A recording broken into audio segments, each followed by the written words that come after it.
নমস্কার বন্ধুরা, সুব্রত টেক চ্যানেলে সকলকে স্বাগত জানাই। আরেকটি খুশির খবর, সেটি হচ্ছে অন্নপূর্ণা ভাণ্ডারের সাথে সাথে ঘোষণা হয়ে গেল খুব শিগগিরই যুবশক্তির ফর্ম ফিল আপও শুরু হয়ে যাবে। তো সেক্ষেত্রে কি ডকুমেন্টস লাগবে এবং কি যোগ্যতা থাকলে আপনারা এই যুবশক্তির ফর্ম ফিল আপ করতে পারবেন এবং যুবশক্তি দরুন আপনি ৩,০০০ টাকা পেতে পারেন। তো সেইটা সংক্ষেপে আমি আজকে এই ভিডিওর মাধ্যমে বলবো। তো ভিডিওটি শেষ পর্যন্ত দেখুন এবং সাবস্ক্রাইব করুন, ফলো করুন আর পাশে থাকুন। তো আসুন ভিডিওটি শুরু করা যাক। তো যুবশক্তির ৩,০০০ টাকা পেতে গেলে আপনার কি যোগ্যতা থাকতে হবে। প্রধানত তাকে পশ্চিমবঙ্গের স্থায়ী বাসিন্দা হতে হবে, অর্থাৎ পশ্চিমবঙ্গে স্থায়ী বাসিন্দা হতে হবে। দ্বিতীয়ত বয়স হতে হবে ২১ থেকে ৪০ বছরের মধ্যে। বয়স কত হতে হবে? ২১ থেকে ৪০ বছরের মধ্যে। আচ্ছা, তৃতীয়ত বর্তমানে কোনো কর্মসংস্থানের সাথে যুক্ত থাকা যাবে না। আপনি কোনো সরকারি বেসরকারি সংস্থার সঙ্গে যুক্ত আছেন, আপনি প্রতি মাসে একটা নির্দিষ্ট স্যালারি পান, তো সেক্ষেত্রে কিন্তু আপনি যুবশক্তিতে অ্যাপ্লাই করতে পারবেন না। সেক্ষেত্রে আপনাকে সম্পূর্ণরূপে বেকার থাকতে হবে। ঠিক আছে, এই কন্ডিশনটা খুব ভাইটাল। আপনাকে সম্পূর্ণরূপে বেকার থাকতে হবে, তবেই আপনি কিন্তু এই যুবশক্তির ৩,০০০ টাকা পাবেন।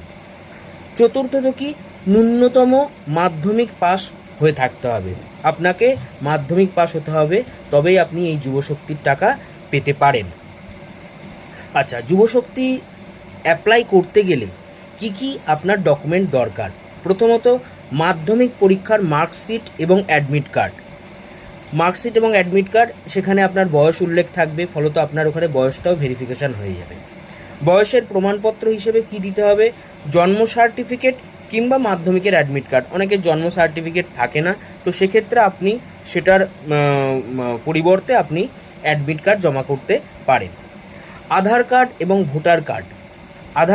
ভোটার কার্ড থাকতে হবে, তবেই আপনি যুবশক্তিতে অ্যাপ্লাই করতে পারবেন।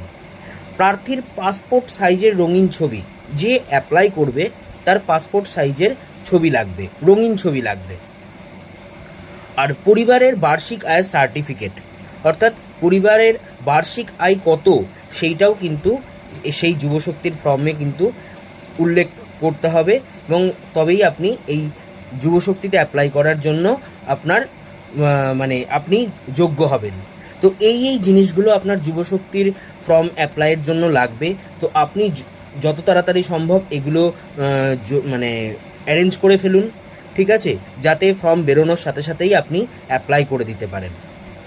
তো ভিডিওটি যদি ইনফরমেটিভ লাগে অবশ্যই চ্যানেলটি ফলো করে এবং সাবস্ক্রাইব করে পাশে থাকুন।